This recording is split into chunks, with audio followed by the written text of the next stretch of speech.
entender esto. El lugar donde se hacía este mitin político es como si fuese un expoagro, para identificar una exposición agropecuaria, un predio bastante grande. Acá estaba el escenario donde estaba Donald Trump. Sí, que son las tribunas que normalmente se montan en Estados Unidos, donde la gente está atrás. Exactamente. El candidato con su apoyo y la gente debajo siguiendo el discurso. Había una pantalla, en ese momento él tenía un gráfico y estaba mostrando la evolución de la inmigración. De la inmigración en la frontera de Estados Unidos. Acá estaba la pantalla esa que vos decís, el público estaba allí. Acá. Exactamente. Acá estaba el público.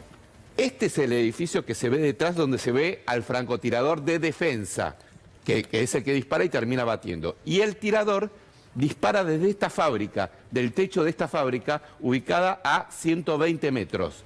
Por eso, fíjense que le pega del lado derecho a Donald Trump, porque dispara desde ese sector, ¿no? Y solo un experto nos puede decir, y esto lo vamos a en este programa lo vamos a conocer, porque vamos a llamar a un experto y le vamos a preguntar cuánto tarda el recorrido de esos 120 metros, la bala, que es una cuestión de un tiempo obviamente cortísimo, estamos hablando de segundos o milésimas de segundos, pero en ese momento Trump gira la cabeza, la gira.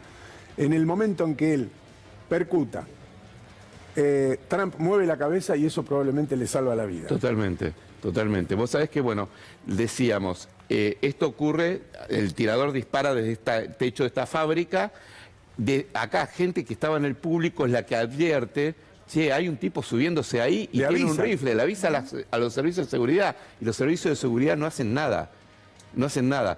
Y ahí y este hombre, el francotirador, había dos francotiradores de este lado de defensa, se acomoda y se ve ese movimiento un segundo antes de que se escuche el primer disparo. Y este hombre es el que dispara con una precisión absoluta y le da en la cabeza a este joven de 20 años que fue el que intentó asesinar a Donald Trump, ¿no? Esta es la secuencia completa, estaba en un lateral. En un lateral, sí, exactamente. Estaba en un lateral. Pero fuera de la zona... Fíjense, y perdón que te interrumpa, Gaby, las tribunas eran 3. Exacto. El recorrido de la bala es cruzado, pero ahí había gente que es probable donde se haya producido la muerte de la persona que no tenía absolutamente nada que ver con la situación. Sabés que lo que dicen es que algunos reportes, que la persona que muere, la otra persona, estaba en este vértice o sea, justo en el ángulo, digamos, partiendo de donde vienen los disparos. Estaba como en la línea de fuego. Exactamente, o sea, en este último vértice a la derecha, o sea, Donald Trump está acá, a la derecha de Donald Trump y un poco más atrás. Es ahí donde muere esa persona, una persona joven, que se la ve incluso en alguna de las imágenes. Pero bueno, la respuesta fue de los francotiradores que estaban aquí, que disparan y le aciertan justamente en la cabeza, porque son personas profesionales preparadas para eso, ¿no? No a favor, digo, lo que pudo haber pasado con el servicio secreto, advertida de esta situación, es decir, con gente que le dice, mira que hay alguien que se está subiendo allá, primero que tenía ropa aparentemente militar, o que parecía por lo menos ser militar. Y lo segundo es que es un lugar chico en Pensilvania, es un pueblo. Sí. Entonces por ahí hubo un exceso de confianza y por ahí en las grandes ciudades es como que toman otro tipo de recaudos y no en un lugar así. Ahora, que alguien solamente vistiéndose de militar pueda caminar con un fusil a 120 metros de distancia de un expresidente de los Estados Unidos, se ponga en posición de disparo y dispare sin que nadie lo advierta antes, evidentemente es una luz roja. A ver, ustedes lo veían en el mapa, es decir, las posibilidades de ataque o la tenés desde el público por aproximación, como le pasó a Bobby Kennedy, por ejemplo, o en un lugar tan complejo como le pasó a Kennedy, que estaba doblando una calle en un descapotable lleno de ventanas, es decir, tenía posibilidades sumamente ensayado, igual porque era el momento donde el auto iba a ir a menos velocidad, iba a estar girando. Exactamente. Ahora, aquí era un descampado que si tenías un tirador de distancia había un solo lugar, desde la fábrica de disparar, porque era todo campo. Si vos mirás ampliado el mapa, no había otra instalación que esa fábrica. Exacto. Es decir... Un solo punto alto. Increíble. Claro, un solo punto alto. Ese silo y la fábrica. Es decir, y te agrego algo, con visibilidad absoluta, porque el día lo ameritaba, pero también porque no había árboles ni siquiera entre el lugar de donde se produce el disparo y el lugar donde estaba Donald Trump. Que la discusión con la muerte de Kennedy, ¿no? Claro, que había árboles en el medio del tirador que lo hacían casi imposible en ese momento el disparo de Lee Harvey Oswald, ¿no? Por eso se habla del disparo desde la lomita y demás, porque desde el lugar que tenía que disparar Oswald lo tendría que haber hecho 2 o 3 segundos antes, porque tenía un árbol en el medio, es decir, sos un tirador increíble cuando era bastante mediocre. Todo lo que se escribió después casi que termina demostrando que no fue Oswald el tirador, ¿no? Claro. El que termina matando a Aunque aquel. la comisión Warren le dio la razón. Dicen que sí, ¿no? Pero todas las investigaciones posteriores lo dejan en duda absolutamente. Pero no nos queremos ir de tema, obviamente. Esto pasó ayer en Estados Unidos. Esto pudo haber cambiado la historia moderna de Estados Unidos. Claramente, Trump está posicionado para ganar las elecciones.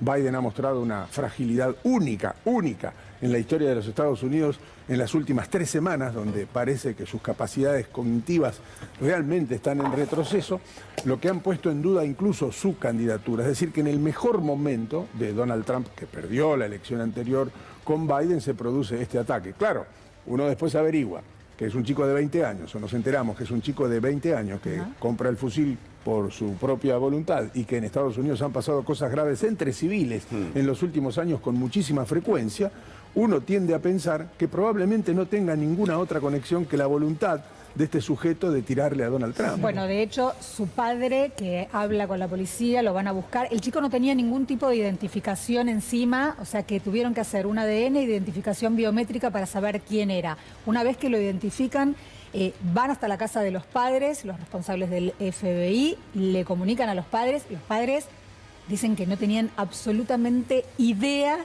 de las intenciones de su hijo, que de hecho no había hecho jamás una manifestación de este tipo, una manifestación violenta, y en ese momento se resguardan y dicen, bueno, vamos a esperar a hablar con la policía para poder hacer una declaración mayor a la prensa. En este momento no entendemos lo que está pasando, no entendemos lo que pasó, e insisto con esto, hubo que hacer una identificación vía ADN y biométrica para saber quién era Crooks. Fíjense que hay un plano que está acá abajo, este plano que está acá. Ese plano ya muestra al tirador muerto sobre el techo. Y no hay otra cosa arriba del techo. Es decir, que era claramente visible. Por eso también lo identifica tan rápido el tirador, el francotirador que defendía a Trump, o que estaba para esa posición, porque claramente lo había visto antes. Solo que supuso que no era un tirador, digamos, pero había identificado una persona arriba del techo porque está solo y se lo ve incluso acostado, ya muerto, se lo puede ver desde un lugar casi plano.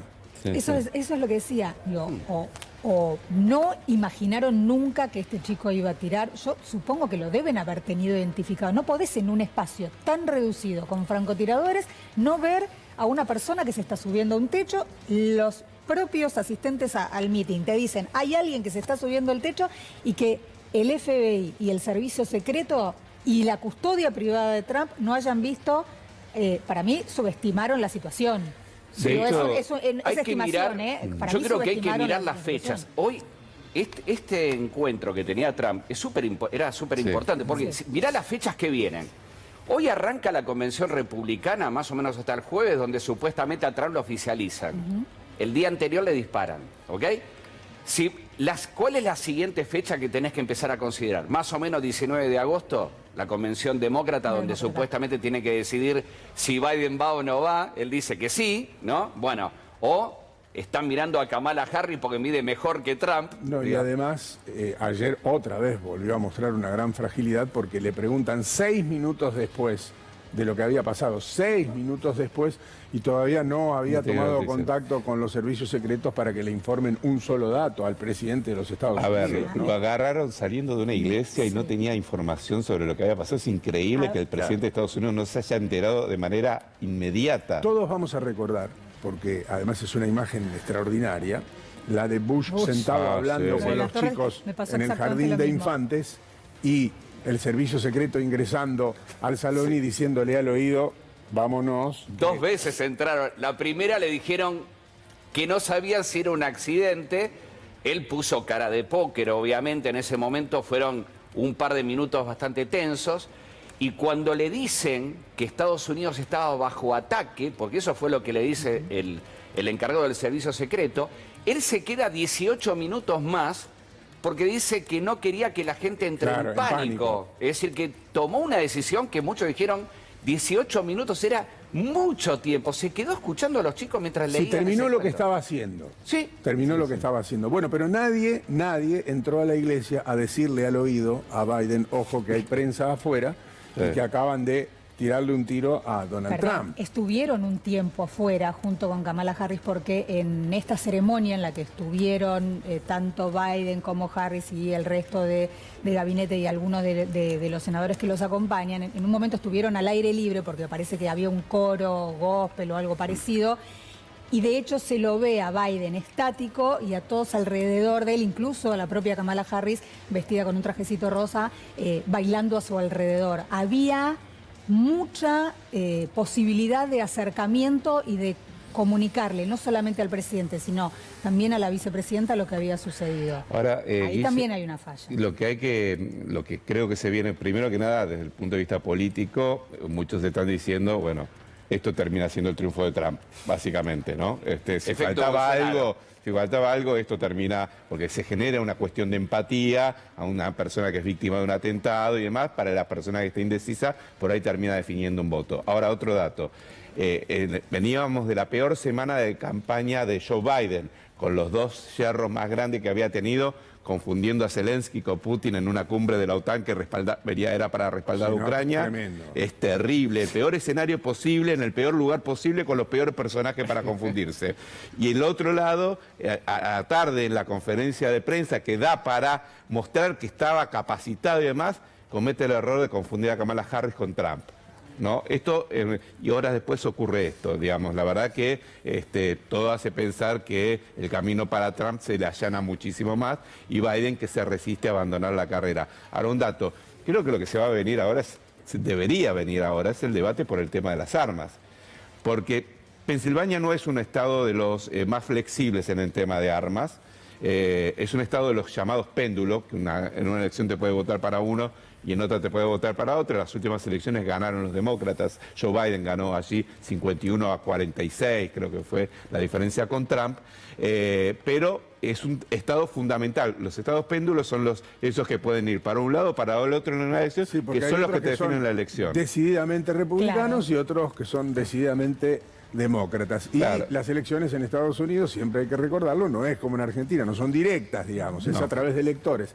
Y los electores son muy importantes en este caso. Está Mauricio Zabalza, en vivo ahora en Estados Unidos. ¿Cómo estás, Mauricio? Tanto tiempo. Buen día para nosotros. Estar conmocionado, ¿no? Estaba escuchando, justamente en previo, no va a haber un debate sobre las armas, definitivamente, no va a haber. Y casualmente el arma que usó el homicida, bueno, que terminó siendo muerto, es la famosa AR-15, esas armas que ya sabemos que han entrado en supermercados, en mall, en un montón de lugares y que han hecho un desastre y que se pueden comprar solamente con la identificación. Un arma que no está preparada para tan lejos, según los especialistas, que compró este chico de 20 años de Pittsburgh, que se trasladó hasta el lugar, fíjense, afiliado al Partido Republicano, ¿no? Pero en su momento también hizo un aporte para la campaña de Biden, económico, así que bueno, siempre va a quedar en la nebulosa cuál fue la motivación, ¿no? Pero estamos hablando de un joven de 20 años y también sí, 20. Hay que buscar en la mente humana a veces y no tanto en la política, porque si bien termina teniendo un gran efecto político, obviamente, esto es más viejo que la humanidad. Al propio Julio César lo mataron, ¿no? Al emperador de Roma. Y tengan en cuenta ustedes, siempre cito, por lo menos me parece la manera más simple de simplificarlo, o de llevarlo a la realidad, de una frase del recientemente desaparecido Javier Martínez, gran artista, que era el letrista y cantante de Manal.